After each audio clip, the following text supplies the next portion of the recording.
so great to have you both here. I hope it's been wonderful for you so far. Yeah, it's been great to be here and meet all you guys. Amazing. It's a good group.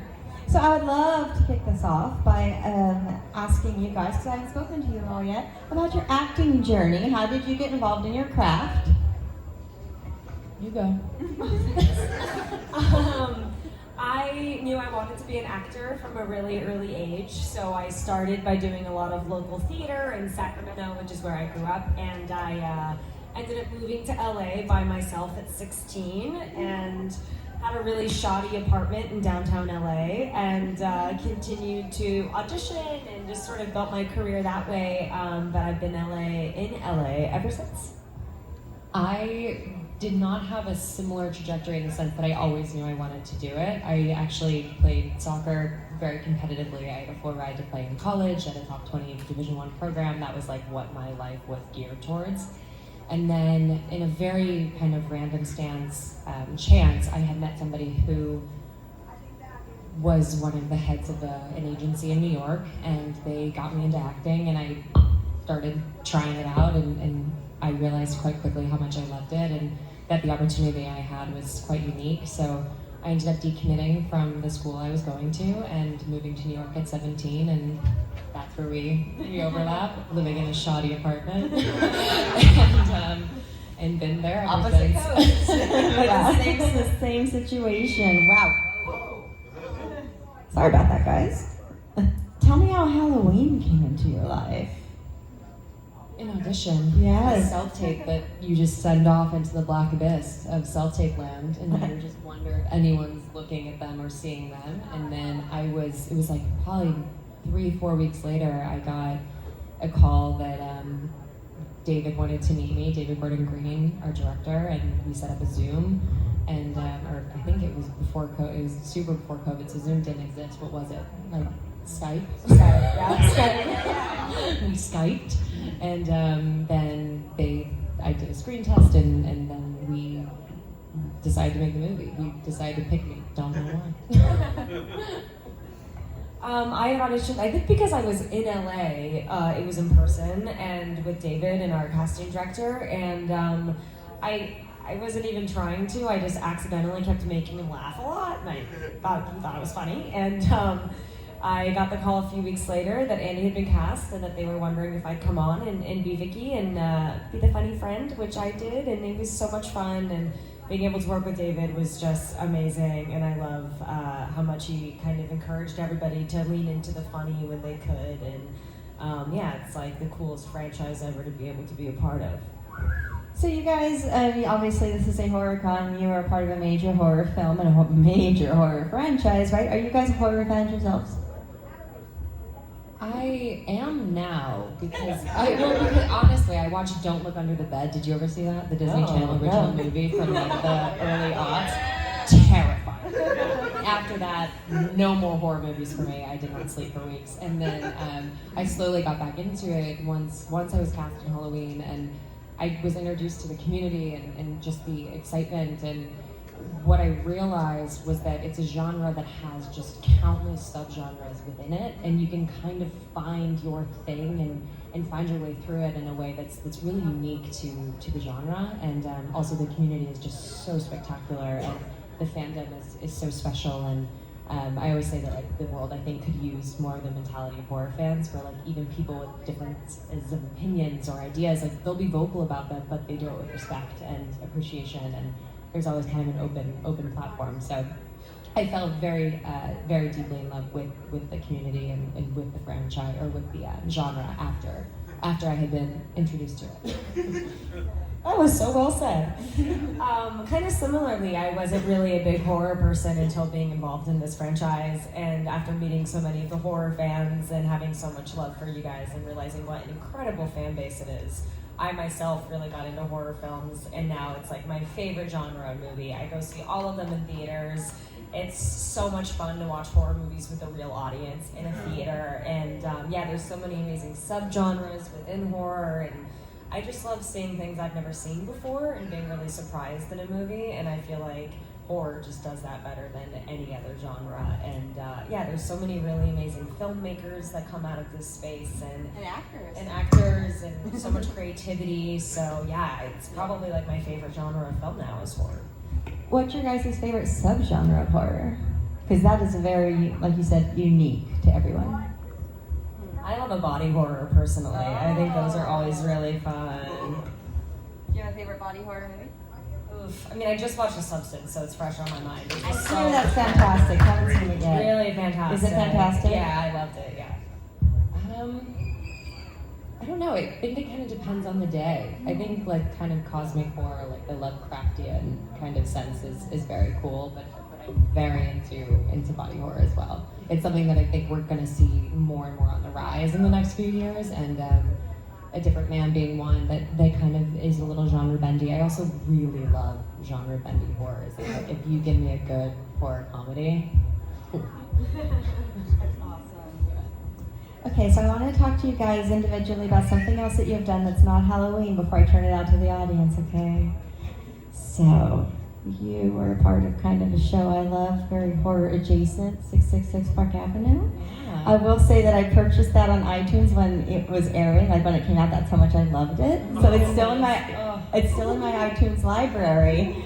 I mean, you couldn't beat that cast, and you had 2 episodes of that. Can you speak on your experiences working on that show? That was my first acting job ever, was that. I'd never acted professionally until I got that show, and it was top to bottom like the dream experience. Everybody, I remember being so nervous and panicked and having no idea even how a set operates or how you shoot anything, and just not understanding the structure. We did block shooting, which for me I was like, what is happening here?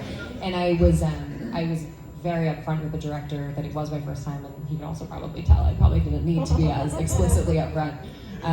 But he was so kind and really took me under his wing and kind of taught me how this was going to go.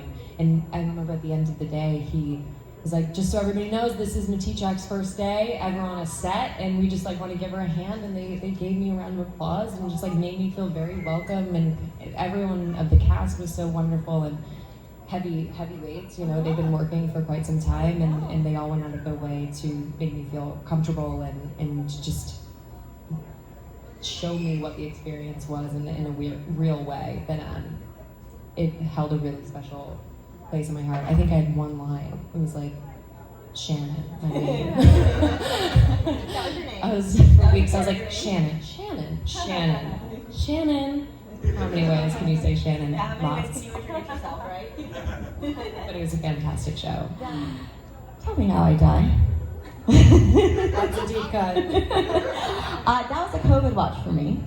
Wow. Yeah, so, I had a work from home job, so I got to just play the Tubi all day long while I'm on the computer doing my work from home job.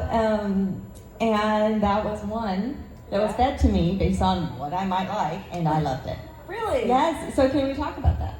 Absolutely. That was probably my first horror film that I was a part of. You're one of 5 people, I think, that's seen that movie, so thanks for watching. I was going to come to your table and say, do you have a Tell Me How I Die poster?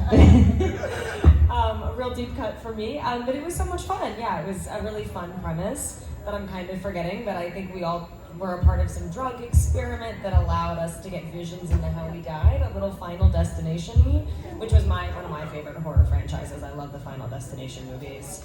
And yeah, it was a really great cast. We had a lot of fun making it. It was like almost all night shoots, which are so brutal. It was twisty.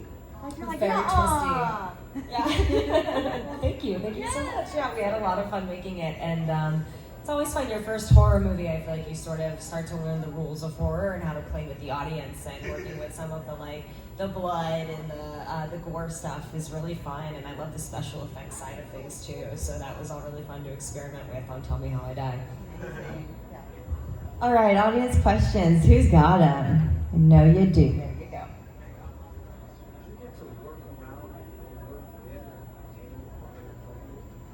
Danny McBride or Carpenter? The question was, did you get to work around or work with Daniel McBride or Carpenter? McBride was there a lot during 2018, right? Yeah. Yeah, I remember meeting McBride on 2018. Yeah, but he was a really low-key dude. He would just be kind of behind monitor, like wearing his ball cap, like you'd occasionally hear that iconic laugh of his. But, you know, I more so spent time with him, I think, doing press for the film. And then Carpenter, I had never actually met. The days he was on set were either days that I wasn't on set or days where I was physically shooting and he was watching, and we just never really crossed paths. And then at the Halloween Ends premiere, he couldn't go, but he had sent his partner Sandy, and he like wrote me a lovely note just saying like, it's great to meet you, and you've done an incredible thing with being a part of this, and I'm so grateful that you were on board. It was this really beautiful note, and so I haven't actually physically met him, but I do remember that I screenshotted when he followed me on Twitter back in like 2021. Funny enough, I met Carpenter on set, and I was there for only a few days, which is so funny that I actually did meet him on set. But it was when we were shooting my death sequence, so that was, you know, one of the days he wouldn't have been there. But so funny, that was actually one of the days I had met him. And then David Gordon Green called me to guest star on Righteous Gemstones, his TV show with McBride, and so I actually got to hang out with McBride quite a bit more when I did an episode of Gemstones, which was so much fun. Like, he's so funny and exactly kind of who you would want him to be, and such a chill dude. And yeah, I had nothing but great memories about working with McBride and briefly meeting Carpenter. So funny that you never met him in person and I don't. How honored were you girls to be part of one of the best franchises in the horror genre, and what was it like working with the legendary Jamie Lee Curtis? Hi. You think you'd get better at talking about it, right? Like after all these years, but it's still impossible to articulate what it means, because like you said, it's one thing to be involved in iconic franchise. It's another to be involved in this iconic franchise with Jamie Lee Curtis, who is this franchise. And she was nothing but perfection. I mean, the way that she gives herself to everybody on set and makes herself available and is generous and kind and open, and her energy dictates the set, and she knows that, and she walks around with that responsibility, and is nothing but kind of mama hen to everybody around. So it's incredibly special, and I still am tongue-tied when I have to think about how to express it. And your birthday was yesterday. Yesterday. Happy birthday! Jamie's birthday. Jamie, not mine. Yeah, it's such an honor to be a part of this franchise and to be able to say I got murdered by Michael Myers. I never got to share a scene with Jamie, but I got to meet her on set, and going back to Twitter, you know, she did some rewatch where she was commenting on scenes on Twitter, and she shouted me out and shouted out my death scene, and I have it screenshotted and saved forever because it meant so much. Yeah, she's an icon. She's, you know, the ultimate scream queen, so it's really cool to be able to say, you know, I shared a screen with her. Wow. Who else? I know you got him. Right there in the front. So being, I mean, the iconic franchise that it is, and Michael Myers is, you know, just one of those that'll naturally kind of put fear in you. What was it like? Was there personal fear just being on set with him from, you know, old movies, or just like when you were a kid and there was fires, or did any of that ever come into play as far as really feeling intimidated or fear of him? I remember I had some of that, and to this day, when I open a closet door, sometimes I'm a little like, and just because that's like such a fear of mine, is like opening a door and having someone being right there anyway. And then, you know, James, who plays him, is so big and the nicest guy, but like so physically big, and when he has the mask on and you can't really see his eyes, and it's just very like unnerving.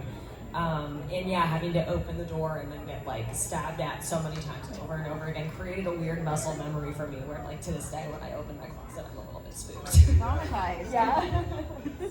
Very fair. The thing that I think works so well with Michael and with the mask is just, it is so blank that you can kind of, everybody in this room can project something else onto him that scares them the most. So I think that's why he can kind of transcend and be so universal in a way that's kind of maybe not with others. And James one of the things that I think also made the role transcend a little bit more in our trilogy, if I may say, is his ability. He took it so seriously and really took his time and did a lot of prep and work.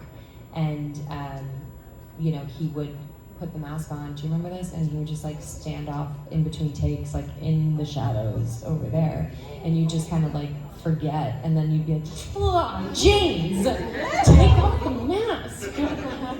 So those were probably the scariest moments on set, were when you were finally cut and not paying attention, and then James G. Courtney is just hulking in the back with his grimace. And right behind. Yeah, well, firstly, I wanted to say, Virginia, your scene is like new school iconic. Hugely. Honestly, it is awesome. Very memorable. But I'm from Wilmington, and Kills filmed there. I got to do background for it, which was awesome. But I know you guys filmed in South Carolina too. How did you feel in these smaller towns filming? Did you have a good time? Did you enjoy the town? Were the people nice? I loved it. I mean, you got Charleston. We were so mad that David had to kill you all.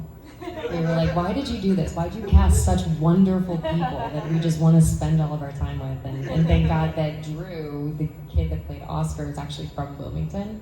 So we got to see him quite a bit when we were there, and luckily we had Dylan for that.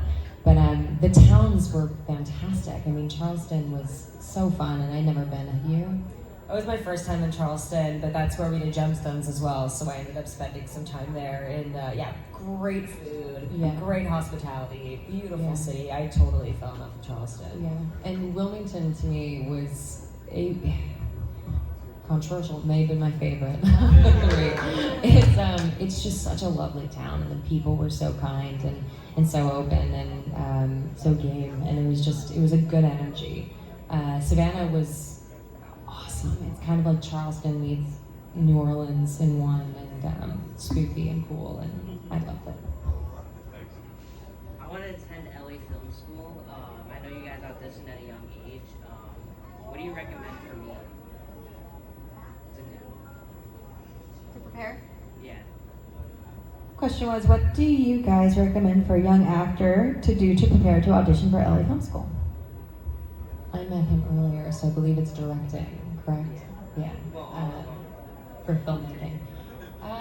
I'm honestly not versed in the path for a filmmaker, or for directing, but I would say just like you did. I mean, you made your first movie. It sounds like it went awesome, and you have that now, and just keep making your own work and kind of staying true to what your vision is and settling into it and not really trying to be something other than you. One of the things Jamie had said to me that is still the best piece of advice I've ever received is just be where your feet are. Like, don't try to be anything else. Don't reach and try to adjust yourself to accommodate other people. Just kind of be settled. And especially as a filmmaker, when you're the one with the vision, just settle into that and trust that and do what you want. And it'll be palpable when you make those submissions and keep working. I think that's really great advice, what Andi just said, and I would echo the same sentiment of like, you've made your first film, you're making your second soon, right? You know, continue to go, and I know you have it on YouTube so people can find your work and see your work and sort of begin to grow your audience, and you're never too young to start doing those things. I mean, I moved to LA at 16 without a plan B, dropped out of high school, like I had to make this work or I had nothing to fall back on. And in some ways for me, I think that was a blessing, because if I had a strong plan B, I would have quit so many times, but because I didn't have the option to quit, I had to keep going. And I just think it's always important to remember that it's a long path and it's a hard path, but you know, stay where you are, you're passionate, you're a talented filmmaker, and just, you know, don't forget that. Thank you guys. I appreciate it. He was shocked when you ladies said that 16 and 17 that you started. He's like, I'm 15. Yeah. So Next year, there you go. Yeah. Sorry, Daddy's moving to a coast. Yes. Just wondering if there was like any funny moments on set that you could talk about? Yeah, funny moments on set. And offset. I think one of the best days. Both.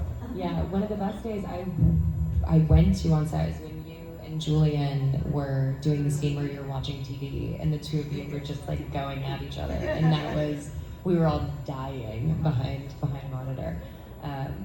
I would say that was probably a standout. Yeah, Julian was so funny, and as I'm sure most of you know, that was mostly improv, and David just kind of gave him the direction to like insult me, and he just like roasted my entire life, where I left being like, oh my god, I think I'm broken. This kid saw right through me, all my insecurities. But he was hilarious. It was just such a funny string of improv, and yeah, he was like amazing. The clipping my nasty ass toenails line, he just came up with that, and it was iconic and hilarious. Hi, my question's for Andy about Halloween Ends, because obviously that film's subject to some debate in the fandom.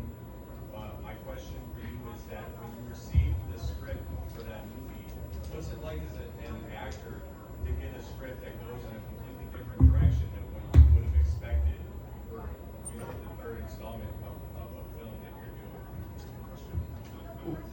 Well, we were kind of prepared for it a little bit. It wasn't totally like for me, Judy dying, not Judy Greer, Jesus, Karen dying, was more out of the blue. I mean, obviously there are casualties. It's a horror film with Michael Myers. People will die, but I didn't like that. Was more like, oh wow, I did not like. I thought we made it out safe in this one, and then that happened, and that was, I really didn't see it coming when I read it.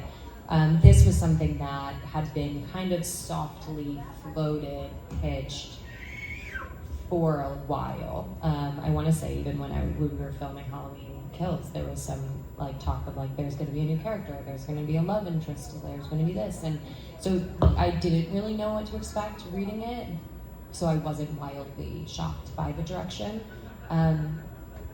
For me, I mean, I really feel like it's just David Gordon Green personified in a movie in such a beautiful way. I absolutely love Halloween Ends. Don't yell at me. We can all have our opinions. And I can understand why people had a tough time with it. It's the final one of our trilogy, and I completely understand. But I will say it's a stamp that we haven't seen before. It's a standalone movie out of all of them, including all of the ones that have come before us, that is unique and different. And I do think it's going to age really well. And Rowan Campbell had such a hard role to come in to this iconic franchise, to the third installment, and have to do what he did. And he, took it on the chin and did nothing but incredible things with the role, and afterwards being such a champion for the film and being so engaging with the fans. And it's a film that I personally love, and filming it was so special because it was like senior year as well. So it was, a lot of fun, and I think it's gonna be a movie that ages really well. And I think that people need some time and space. I can understand, but in like 5-10 years, people are gonna be amped when they get to look back and be like, wow, I get to live my Michael Myers fantasy through this kid Corey. Like I get to enter into this in this other vantage point, which is very cool. I'd also add to that, don't yell at me either. It was my favorite of the trilogy.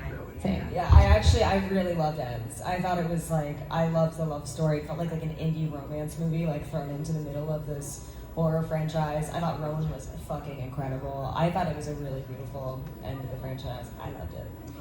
So what projects are you guys working on now? Or in the future?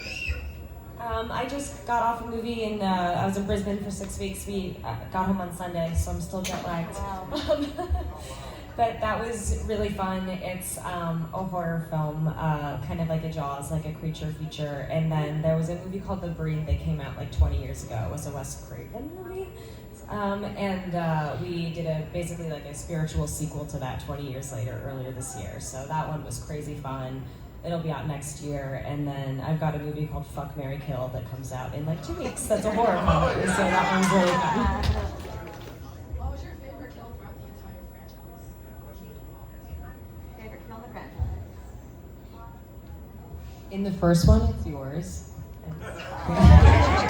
It's so well executed. It's just so well executed. It's you and Drew in the first one, you and Oscar are, I mean, it's so good. But I feel like there's such a Carpenter-esque element to the sequencing that you guys did and you guys achieved that was really spectacular.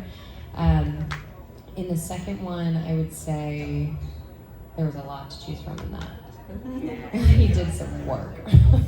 And the second one, I think the one that sticks with me the most is Sandra's husband. It was just so unsettling, and it just took way too long. And that's the one that I still like can see and feel right here. And the third, I don't know. I was living in a weird love story in the third. I'm not sure what I was doing. I liked the one, and I don't remember who it was. I just remember the image that I really liked. I think it was from 3, like the tongue on the record player going yeah, around. the DJ. Yeah, I thought that was DJ. really fun. I liked that one. Oh, Dylan. Dylan's was insane. Cameron, the cheese grater with the Jesus. Whoa. Yeah. I never looked at a cheese grater the same way again. Yeah. David was like, grate the cheese, grate the cheese. Yeah. So those are the moments that we're laughing on set, because behind monitor it's ridiculous, the notes that are being thrown out there. So Virginia, you said that your scene with Julian and his character was a lot of improv, but you guys seem to get along so well. Did you like get a chance with him kind of offset before that scene? And just for shits and gigs, can you just Kazam for me? Alakazam, is that what you wanted? He was so sweet. Yeah, we didn't get to hang out too much before we shot that scene because he was so young. He has to be in school, and then they kind of bring him to set, and he goes back to school, so the hours are like a little different for someone that young on set. But he was just so sweet. But that's why it was so shocking, because it was so sweet. He was all smiles and lovely, and then he just roasts the shit out of me for like an hour on set, in the best way, in a loving way. But yeah, he's just such a sweet kid. I love that guy. Anyone over here? Yeah. Something would come about in the future. Because we all know you know it.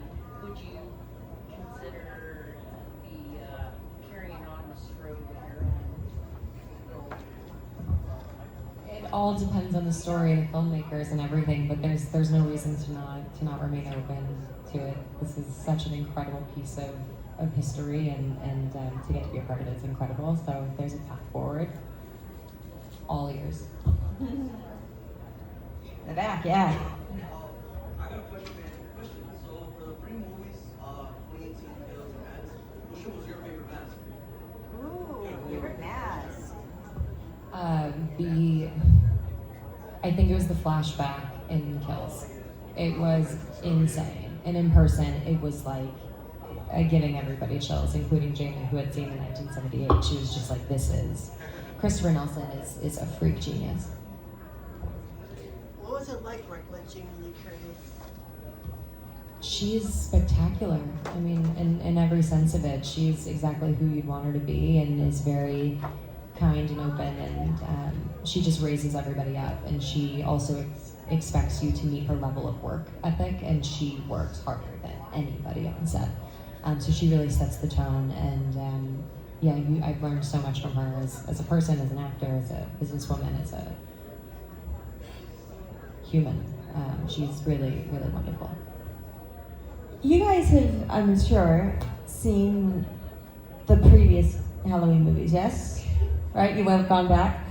What's your favorite of the ones before the ones you were in? Excluding the original? No? Any and all. Yeah? The OG.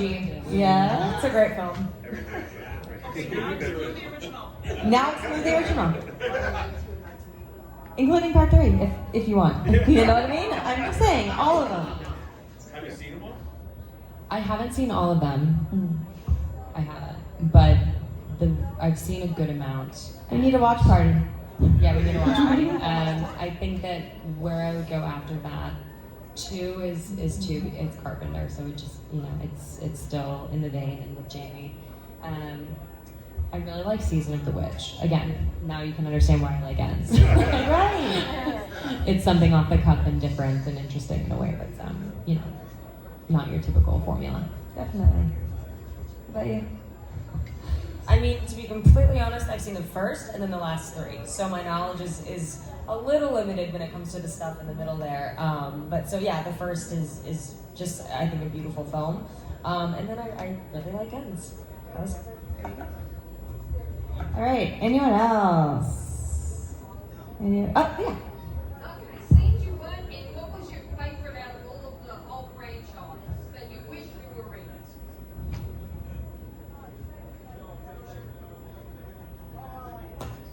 You got him. Stumped him. Stumped him. Okay, sorry. Deep thoughts. Summer, what was the question? Favorite scene that you weren't in, that you wish you'd been in, Yeah. right? Yeah. Right? Right. In the whole franchise, In the whole right? franchise. Yeah. Sorry, you said that way better than I did. I mean, you know, Vicky died so early on, so like any other scene would be cool for maybe I'd take it. But I think you know, going back to Ends, in what you were saying, Andy, about being able to really imagine yourself as Michael Myers through the character of Kukori, is that the character name? I mean, I think that was just like a great role to be in as an actor, and I think what he got to play with in Ends was so much fun for an actor. What Rowan was able to do, that would be a blast. A fun fact, Ginny, you were with me in Halloween Ends. Allison did a real weird thing, and she stole your pants after you Off died. my dead body. Off your dead body, the pants you died in. And I wore them in one of the scenes, I think it was the scene with Kyle and Jamie at the beginning of the movie, where we're just like talking about something as she's carving a pumpkin in the kitchen. I was wearing your jeans, So cute. You weirdo. Little weird. Wild thing to do, but cute. You heal in certain ways, and everybody processes grief differently. You just wanted something to hold on to. Yes.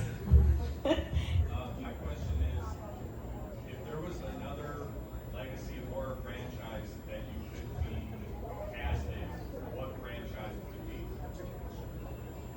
I want to be in Saw. I love the Saw movies. I want to have a really crazy, fucked up death in Saw. That's what I want for myself.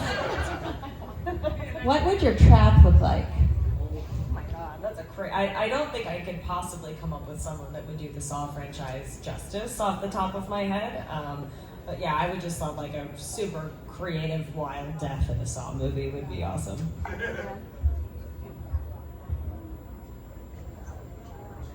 I don't know. One of my favorite horror movies of all, but it's not really a franchise, is Jaws. And I know there have been so many remakes of, you know, different creature features and different things, that, especially with sharks in particular. But if I could plant myself in a movie, I think it'd be that one. They did like 3 or 4, right? 4 Jaws is right? 4. Yeah, that's a franchise. They did 4. I'm just saying. So that. It counts. I saw a question in the back, I thought, maybe? Yes? My last question. We were talking about the Mike Myers movies and stuff. Are you guys fans of the Rob Zombie movies? Are you guys fans of the Rob Zombie Michael Myers movies? Halloween movies? I'm not versed in them. So Neither I am love those girls though. They're Yeah. so lovely. Scout and Danielle are beautiful human beings, and I loved meeting them. So fans of them. I haven't seen the films though. Got it. How do you feel about Kyle in the movie? Like how he got corrupted by Michael and start off as this guy with just a troubled past and turn into a crazy serial killer under Michael and Stuart Lynch. How do you feel about the storyline they took with that? With like Kyle, how he started off as just a guy with a criminal history, then turned serial killer. How do you feel about Kyle, the guy with his criminal history, then turned serial killer? It's interesting because it's kind of like what I was saying with the mask. It's like everybody can project their own thing on it, and I think one of the things that works so well in the original is that there are very limited details you have about him, and you don't know much about him. So he's kind of this shark, right? That doesn't have, and that's something that David and Danny brought to it as well. Is they essentially just wanted to create this predator, just this like killing machine with no real motives or objectives other than murder, and they succeeded in that. So I think like the scariness for me also comes from somebody that just kind of, there's like a black void. Since basically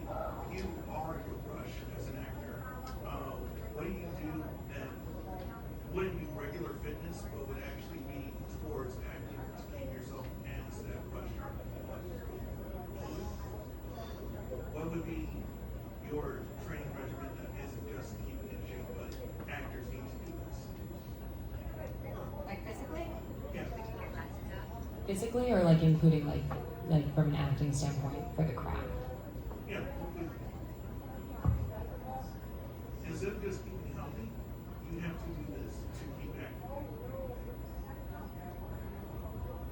We were just talking about this. Like for me, it was fill out my life in a way that was real, because acting is really challenging and the path is really windy, and you'll have moments of a lot of work and then moments of quiet, and in order to be happy in those moments of quiet, kind of finding a life for myself outside of it was something that was really important, and gave me longevity. But there's also the fact that like to keep tight as an actor, like working and working in classrooms and having your groups and doing self-tapes and just working on material, reading scripts, all of that. What about you, Jen? Yeah, I would totally agree with that I think filling out the rest of your life is really important. I don't think you can be an actor if you're not having your own life experiences, and sometimes you wait around for the phone to ring far too long and don't live your own life enough, so I think that's really important. And yeah, keeping in class or find a coach and like keep training and keep watching movies. I know a lot of actors that like acting, but they're not really a student of it, and they don't keep up to date on filmmakers and movies that are coming out and writing they love. And I think it's so important to continue to watch what's being made and be inspired and really fall in love with the craft and why we do it, and to remind yourself why we do it. Last question. When Michael came to Corey's house, and you stabbed him, they, trapped him. There almost seemed to be a little bit of an empowerment when you had that knife and took it with you. So I was wondering if by chance you got to actually keep it for any kind of memorabilia from Yeah, because we were doing 3, they were really tight about keeping things from the first 2 because we might need them. But for the 3rd one, Chris Nelson actually gave me the cat mask that he made for me. And he signed it and sent it to me, and that was very cool.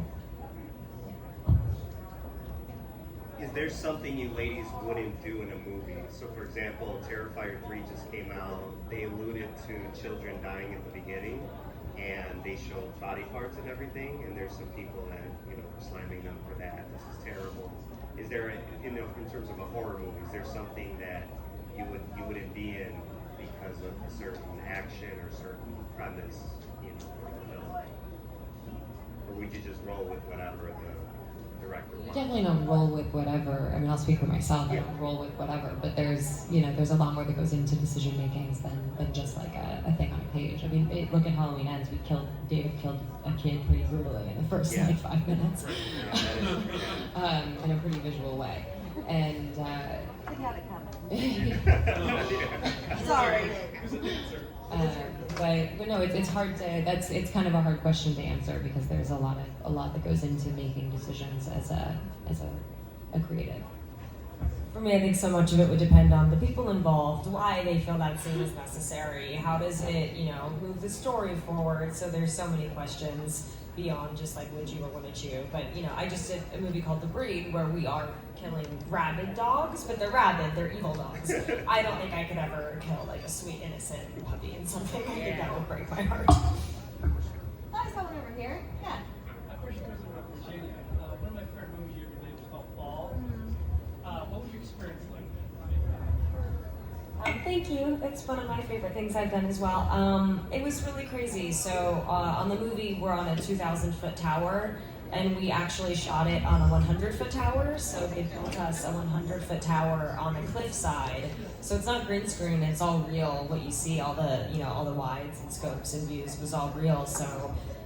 They had the camera on a crane, and they would put us in a cherry picker and bring us 100 feet up, and we'd be harnessed to the tower.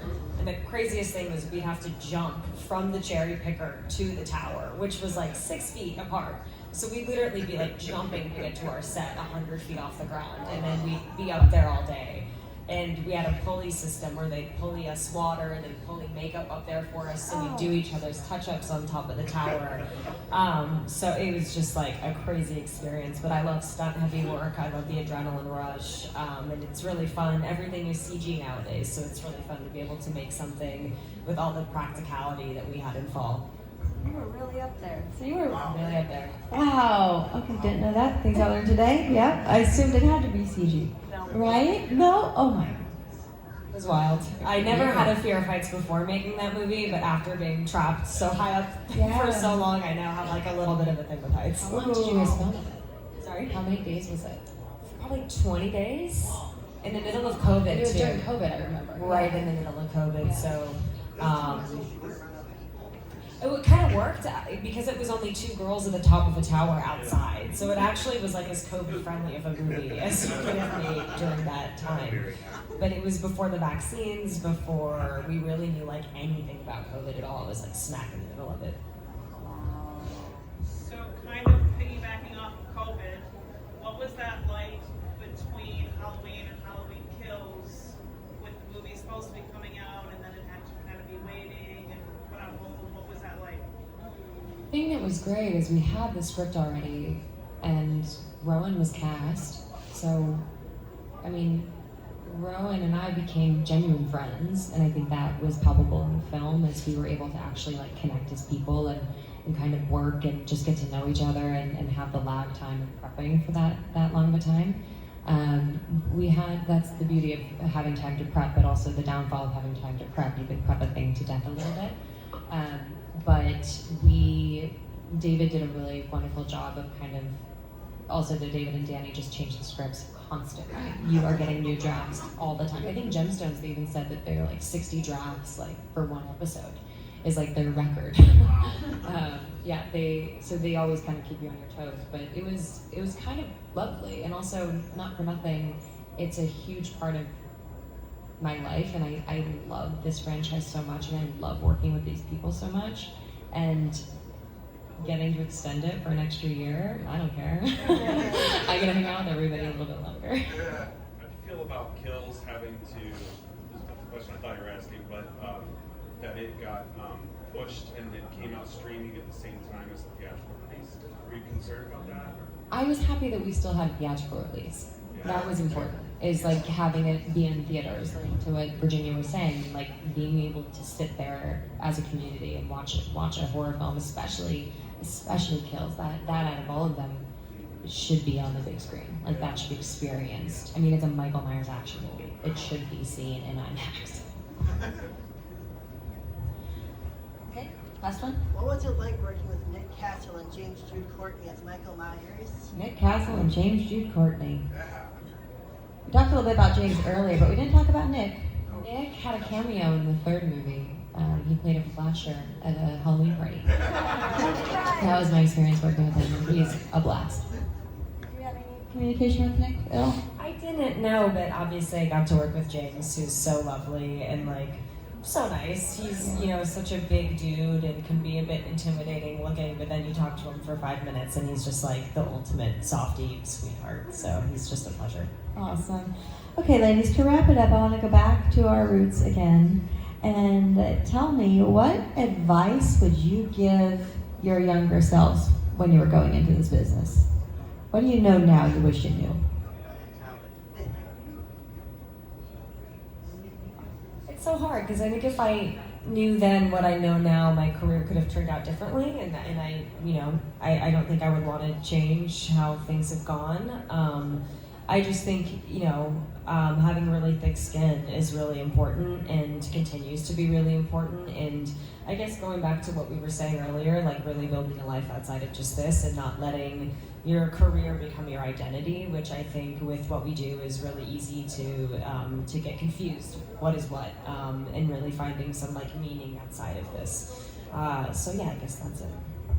I think the beauty of both of us starting so young is there is like a naivete to it where like we didn't really know what we were doing in a real sense, at least I didn't. And so it unfolded in this way where it's, you do things over, but also you wouldn't have what you have now. I think the piece of advice that I received late in my career that I wish I got earlier, it's the one I just gave you from Jamie Lee, which was just be where your feet are. Like just be present in this moment and don't be thinking about what's coming next. Just be here because we don't know.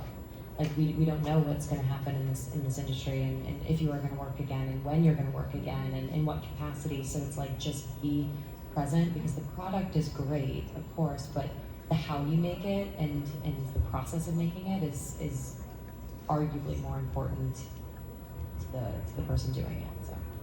Beautiful. Thank you ladies so much. Everyone. Thanks.